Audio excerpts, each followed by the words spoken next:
The spiritual truth that I'm working with today is that you can run, but you can't hide. You can run because you can't hide, because everywhere you go, there you are. There you are. Your consciousness actually goes before you to announce that you're on your way. It determines how your life and how your destiny will be. Depending on your consciousness, you can create a life of abundance, you can create a life of more than, and depending on your consciousness, you can create a life of less than in your life. When you become accountable for your consciousness, those thoughts and beliefs, that's what your consciousness are. That's the combination of those thoughts and beliefs that you know you have, that you either are proud of or wish you didn't have, but you're aware of them, and those thoughts and beliefs that are stuffed down into your subconscious. All of it is designing and running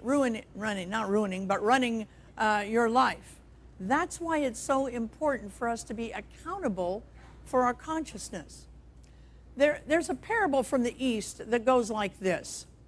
Once upon a time, there was a traveler who was looking for good fortune, abundance, and prosperity. He would go from town to town looking for good fortune, prosperity, and abundance.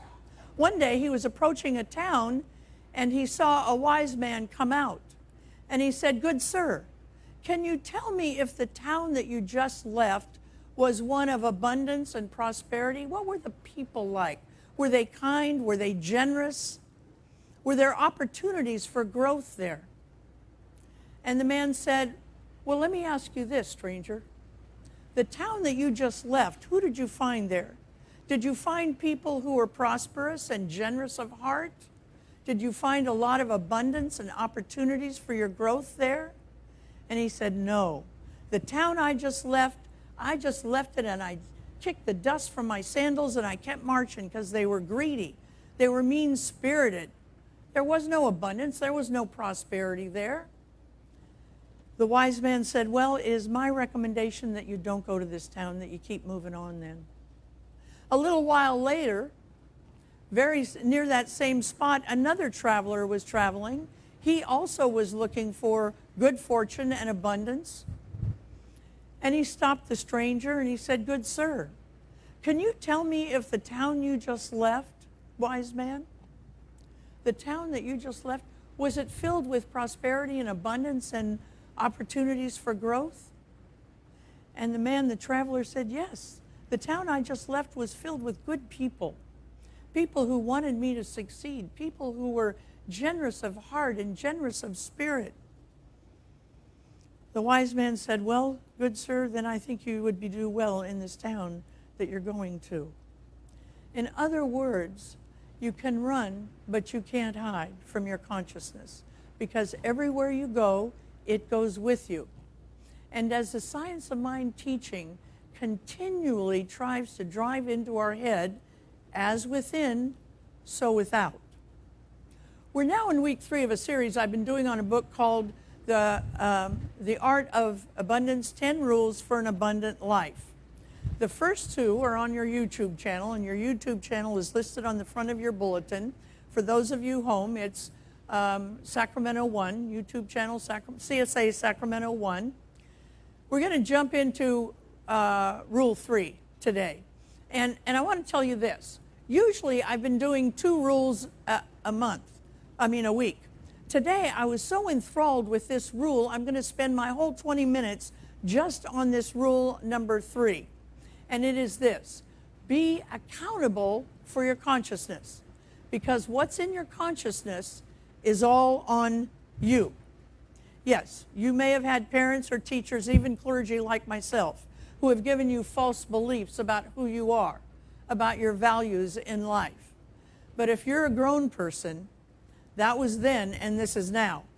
And right now, you are responsible for everything in your consciousness. Not in some morally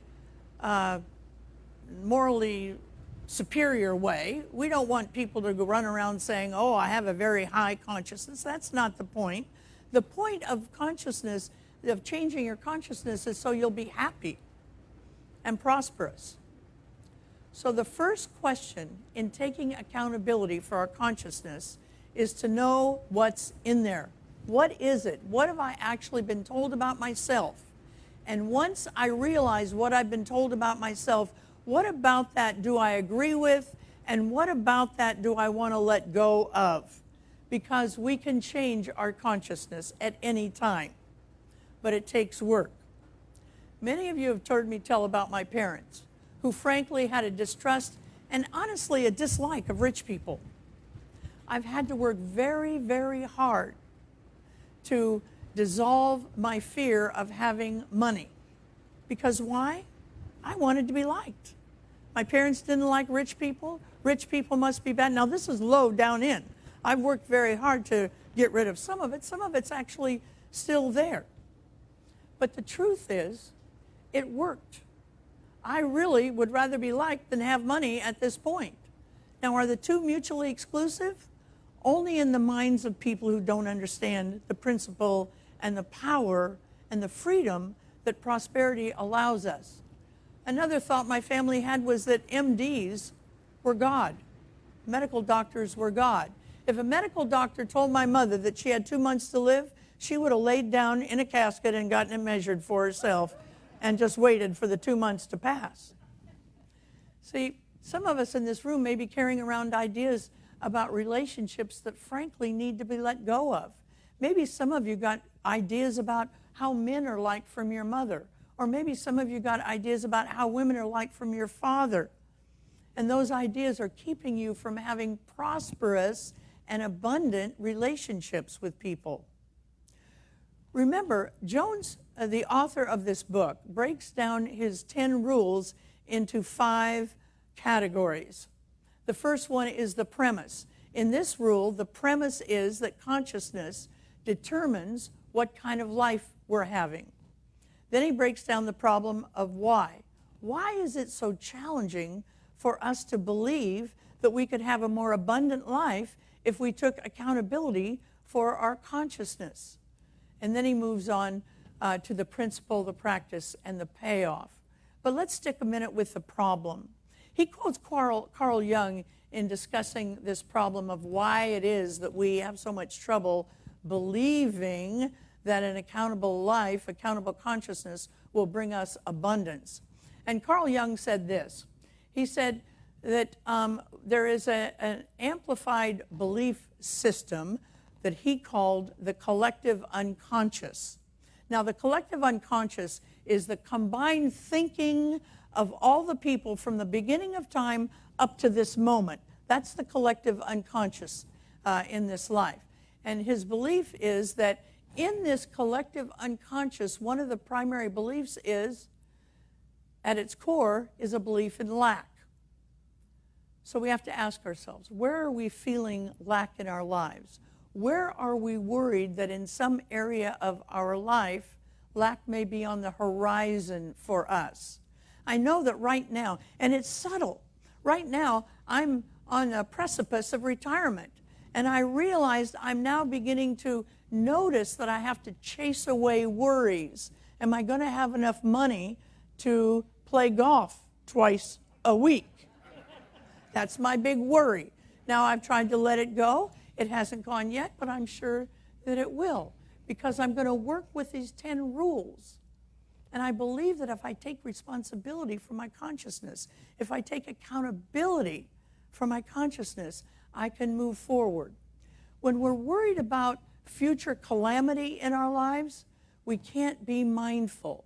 And remember, mindfulness is simply the experience of having your brain, your mind, and your body in the same place at the same time. That's all mindfulness is. We've made it much more complicated in this self-help kind of lexicon. But the truth is, it simply means this.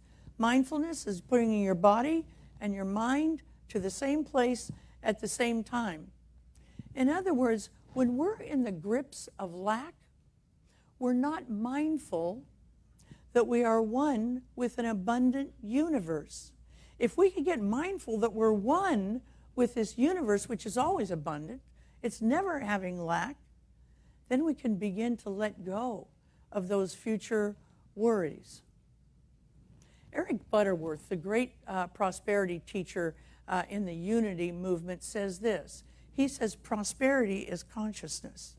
It's not about money. It's not about things. Prosperity is about consciousness. He also says poverty is about consciousness. It's not about the lack of money, the lack of things. It's about consciousness. So we need awareness of our consciousness. What's in there? What do I believe? Am I free, or at least am I getting free of lack and limitation messages from my childhood or my previous marriages that might have gotten stuck in there without my knowing it? Because when we're not aware of our consciousness, our unconscious life will begin to take over. As Ernest Holmes would say, consciousness is cause. Consciousness is cause. It is not your job. It is not your bank account. It is not your great Uncle Henry who doesn't feel well, who told you he was leaving you something in the will. It's none of that stuff. It's only consciousness. It's the cause of everything. Jones cautions us, however, to remember that it took a minute for our consciousness to get to the place where it is right now. And it's going to take a minute to move it to a new location. It's going to take a minute for us to free up those old ideas. And we have to build on our current consciousness. It takes time to reshape it. We build a new consciousness, one thought, one belief at a time, by becoming a conscious observer of our thoughts. So I want to say that again because it's probably the most important thing I'm going to say all day. If you want to reshape your consciousness to a more abundant consciousness, our work is to be a conscious observer of our thoughts all day, every day. Remember the Master's teachings from last week's lesson? Awareness, awareness, awareness. If we know what our thoughts and our beliefs are, and often your thoughts and your beliefs are triggered by your emotions. You'll be wandering down the street, you'll be just walking, you'll be doing fine, and all of a sudden an action, a thought, a remark will trigger something inside of us, a reaction inside of us. That's a good time to ask yourself, what is my belief that is associated with this reaction to this moment? We've talked about the premise and the problem, so let's move into the principle. The principle of this rule number 3 is this: the law of correspondence, sometimes called the law of mental equivalence. The law of correspondence actually is a description of what happens between cause and effect. Cause and effect. That's what the law of correspondence reveals to us. The cause is always consciousness. And when our consciousness embraces a new life-affirming belief that supports the idea that we are one with an unlimited universe, the effect will be one of abundance and prosperity. And you can take that to the bank every time, all the time. If abundance and prosperity are not happening for you, stop looking outside and start looking inside about what you believe. Last week, we reminded ourselves that we are in the field of an unformed energy, and that is only potential that is brought into form by our thought.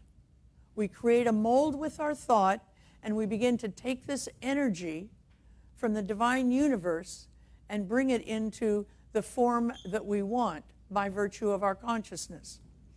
Think of a well that is very deep, so deep you can't see the bottom of it, and it's rich in resources, whatever you want. You want a better marriage? It's in that well. You want more money? It's in that well. You want to know what college to go to? It's in that well. You want to know what kind of car you should buy next? It's in that well. Everything you want to know about your life is in this well.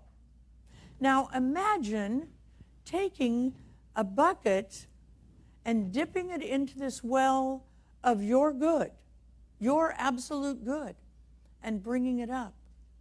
Is your bucket the size of a pint? Because if it is, you just brought up a pint of good.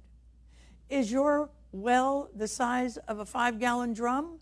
Because if it is, you've just brought up 5 gallons worth of good for yourself. What would happen if it was a 55-gallon drum or the size of a swimming pool? That's how much good you have coming to you.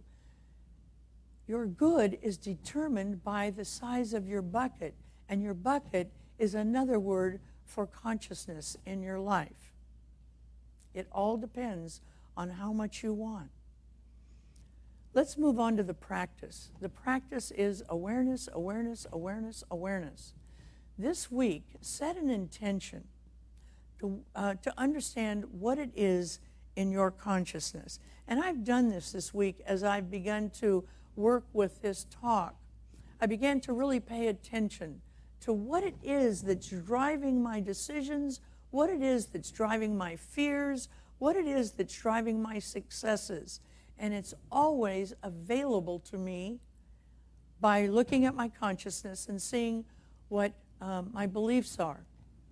Now, there is a practice in this book. It's a mindfulness practice to discover what your awareness is around the size of your bucket and also what it is that's in your consciousness that's driving your life.